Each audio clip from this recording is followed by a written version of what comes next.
Welcome to my channel unique dictation. दिनांक 18 जनवरी 2025। जागरण संपाद की speed 80 word पर मिनट रहेगी। आज का शीर्षक है जल्द हो जनगणना।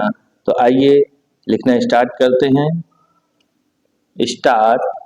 यह अच्छा है कि मोदी सरकार जनगणना कराने की तैयारी कर रही है। इसमें और देरी नहीं की जानी चाहिए, क्योंकि कोविड महामारी और फिर लोकसभा चुनावों के कारण पहले ही बहुत देर हो चुकी है। इसके चलते नीतियों का निर्माण 2011 की जनगणना के आंकड़ों के आधार पर ही हो रहा है। सरकार के सामने समस्या केवल यह नहीं है कि जनगणना शीघ्र कराई जाए, उसके सामने समस्या यह भी है कि जाति आधारित जनगणना की विपक्षी दलों की मांग का सामना कैसे किया जाए।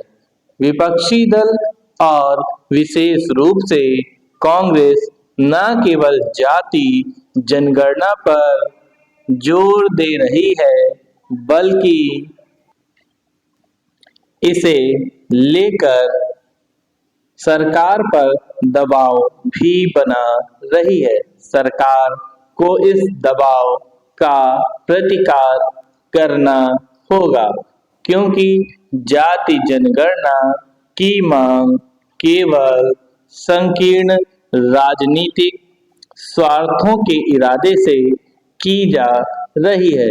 जाति जनगणना का उद्देश्य समाज को चुनावी लाभ के लिए जातियों में गोलबंद करना और जातिगत आरक्षण को तूल देकर वोट बैंक की राजनीति को धार देना है।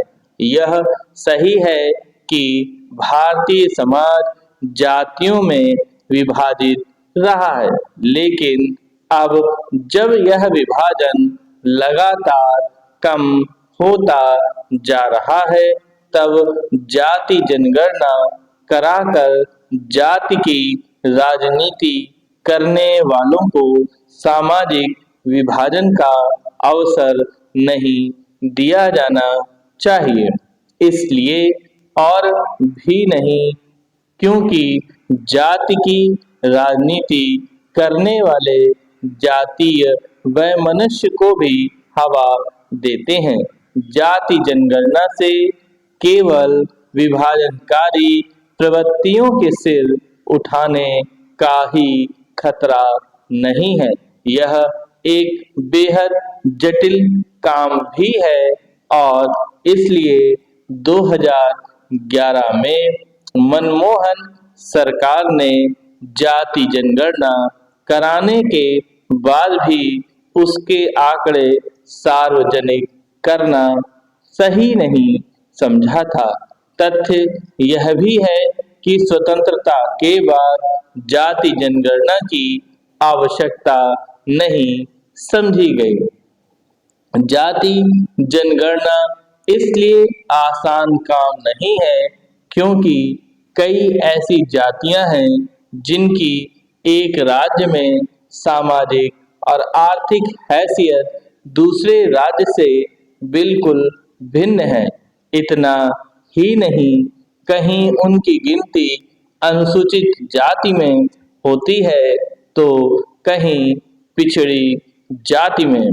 जाति जनगणना के पीछे यह तर्क दिया जाता है कि पिछड़ेपन का एकमात्र आधार जाति है। एक समय ऐसा था, लेकिन अब हालात बदल चुके हैं। आज शहरों में किसी को इससे मतलब नहीं कि कौन किस जाति का है। तो जाति जनगणना कराने का मतलब होगा देश को फिर से जातीय विभाजन की ओर ले जाना। इससे बचने में ही समझदारी है। आज आवश्यकता तो यह पता लगाने की है कि किसकी आर्थिक हैसियत कैसी है। जनगणना के जरिए यह काम अच्छे से किया जाना चाहिए ताकि आर्थिक रूप से पिछड़े लोगों का उत्थान करने वाली सटीक नीतियां बनाई जा सके। आज के युग में आर्थिक उत्थान ही समग्र विकास की कुंजी है।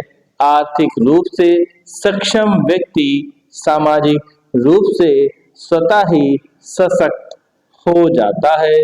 समाप्त।